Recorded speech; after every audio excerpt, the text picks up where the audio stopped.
Most people want to get started in investing, but they don't know how. I put together simple, practical, and step-by-step videos on how to get started. Watch this video series and contact me to kickstart your wealth.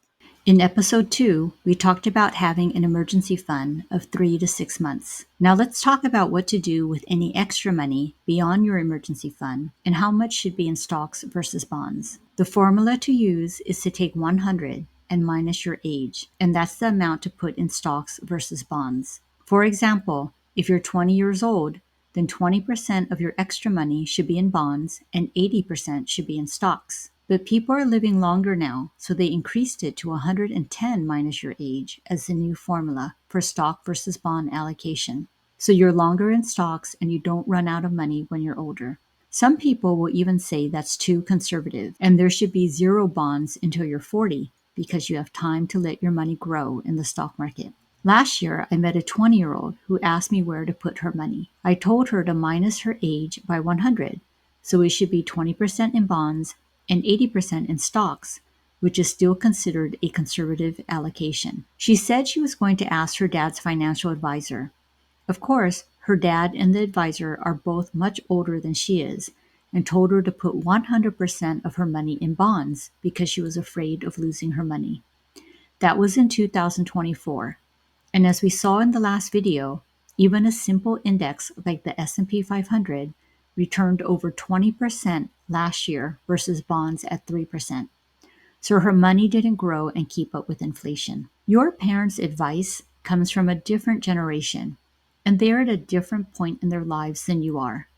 How they manage their money is going to be very different than you. Your parents will be more conservative and maybe more in bonds, but you're just starting out and you have time to let your money grow in stocks. Where they are in their financial journey is going to be different from where you are, and that shouldn't deter you from the basics of investing. You should do what is age and risk appropriate for you and where you are. To recap, after you've saved 3 to 6 months in an emergency fund, put that emergency fund in a high growth but stable investment like a money market or a CD. The rest of your money should be allocated to stocks or bonds, depending on how old you are and your risk tolerance. In the next video, we'll take a look at creating a foundation with indexes to start creating a diversified portfolio so you can kickstart your wealth. Let's take a look at the stock to bond allocation for your age. Let's say you live to 100 and you're 20 years old. So you should be 80% in stocks and 20% in bonds. If we want to change this number to 30, then you should be 70% in stocks or 30% in bonds. Or simply put, just take your age to bonds and the rest is in stocks.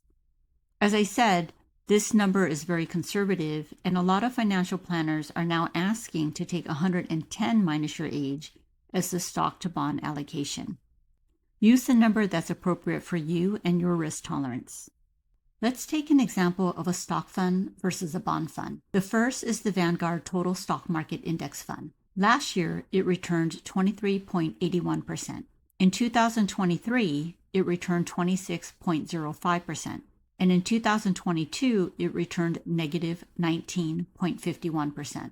Of course, there are down years, which is why most people say the average return of the stock market is around 8 to 10%. Look at a bond fund, Vanguard Total Bond Market Index Fund. It returned 1.25%. In 2023, it returned 5.72%. In 2022, it was negative 13.15%. More stable, but they also return less, and there's less fluctuation in returns. Remember, we're trying to beat inflation or the rising cost of things. Take your age and use the 100 or 110 minus your age as a general guideline for stock versus bond allocation.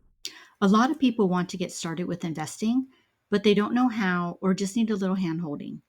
There's a lot of misinformation out there, or they don't give you real tips on how to get started. Kickstart My Wealth gives you practical, real tips from across various financial sources so that you can get started on the right foot. You can schedule time with me in 15-minute increments. Let's take a look at where you are, and we'll make it a working session to kickstart your wealth today.